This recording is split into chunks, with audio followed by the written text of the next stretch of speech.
नमस्कार. आज मी व्हेज जेवण बनवत आहे. त्यासाठी इथे कुरडूची भाजी घेतलेली आहे. भाजी साफ करून घेते. भाजीचा कोवळा देठ आणि पानं काढून घेते. अशा प्रकारे भाजी साफ करून स्वच्छ धुवून घेतलेली आणि पाणी निथळल्यावर बारीक चिरून घेते. अशा प्रकारे भाजी बारीक चिरून घेतलेली आहे. कढईत तेल घेतलेले गरम करायला. त्यात फोडणीला एक कांदा आणि 2 हिरव्या मिरच्या घालते. कांदा परतून झाल्यावर त्यात बारीक चिरून ठेवलेली कुरडूची भाजी घालते आणि परतून घेते. भाजी परतून झाल्यावर त्यात भिजत घातलेली मुगाची डाळ घालते आणि मिक्स करून घेते. त्यानंतर चवीप्रमाणे मीठ आणि थोडीशी साखर घालते आणि पुन्हा एकदा मिक्स करून घेते आणि झाकण लावून शिजायला ठेवते. झाकणात थोडंसं पाणी घालते. थोड्या वेळाने झाकण काढलेलं आहे. भाजी छान शिजलेली आहे. मुगाची डाळ पण शिजलेली आहे. ओलं खोबरं घालते. पुन्हा एकदा मिक्स करून घेते आणि झाकण लावून एक वाफ काढून घेते. आता झाकण काढलेलं आहे. कुरडूची भाजी तयार आहे. इथे फरसबी घेतलेली आहे धुवून. फरसबीची दोन्ही टोकं कापून टाकते. अशा प्रकारे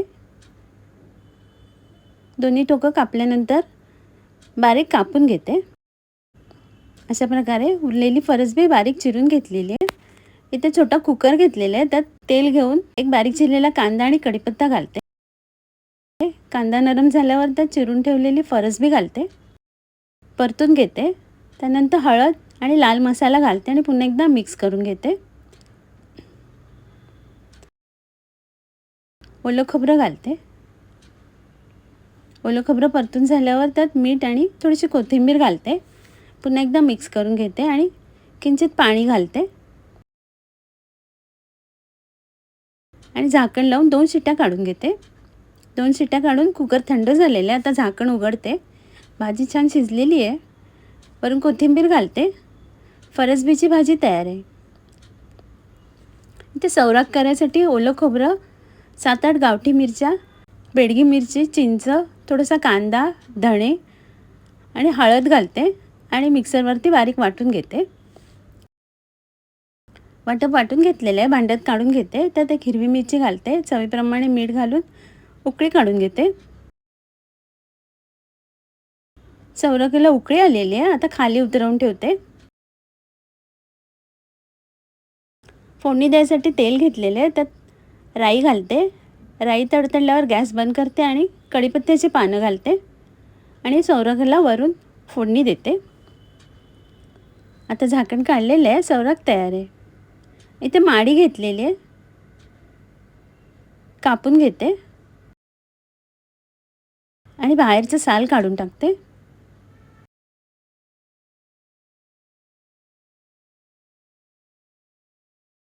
अशा प्रकारे साल काढून झाल्यावर कापं कापून घेते.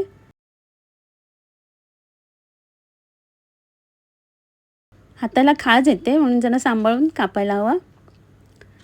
कापं कापून पाण्यात ठेवलेली आहेत आणि उरलेली कुकरमध्ये घेऊन 2 कोकमं घालते आणि शिट्टी काढून घेते. कापांमध्ये पण कोकम घालून अर्धा तासासाठी बाजूला ठेवलेलं. आता कोकम काढून टाकते आणि धुवून घेते. त्यानंतर कोकम आगळ मीठ, हळद आणि लाल मिरची पावडर घालते आणि कापांना लावून घेते आणि बाजूला ठेवते. पुन्हा अर्धा तासानंतर मसाला लावून ठेवलेल्या माडीच्या कापांना रवा लावून घेते. तव्यावर तेल घेतलेले गरम करायला. त्यात माडीची कापं फ्राय करून घेते आणि झाकण लावून शिजायला ठेवते.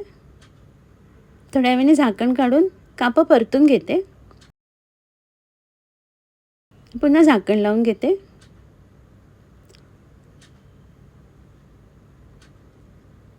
अशा प्रकारे 2-3 वेळा झाकण काढून माडीची कापं शिजेपर्यंत शॅलो फ्राय करून घेते. कापं शिजलेली आहेत. माडीची कापं तयार आहेत. इथे कुकरमधनं शिजून घेतलेली माडी काढून घेते आणि पाणी काढून टाकते आणि मॅश करून घेते. अशा प्रकारे मॅश करून बाजूला ठेवते. इथे एक बेडगी मिरची घेतलेली आहे, ती गॅसवरती भाजून घेते कुरकुरीत होईपर्यंत. थंड झाल्यावर थोडंसं मीठ घालते आणि हाताने चुरून घेते. त्यानंतर एक बारीक चिरलेला कांदा, खोबरं आणि हिरवी मिरची घालते बारीक चिरलेली आणि सर्व एकत्र मिक्स करून घेते. त्यानंतर मॅश केलेली माडी घालते, लिंबाचा रस घालते आणि कोथिंबीर घालून पुन्हा एकदा मिक्स करून घेते. माडीचं भरीत तयार आहे.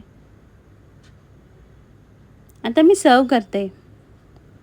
आजचा व्हिडिओ पाहिल्याबद्दल खूप खूप धन्यवाद.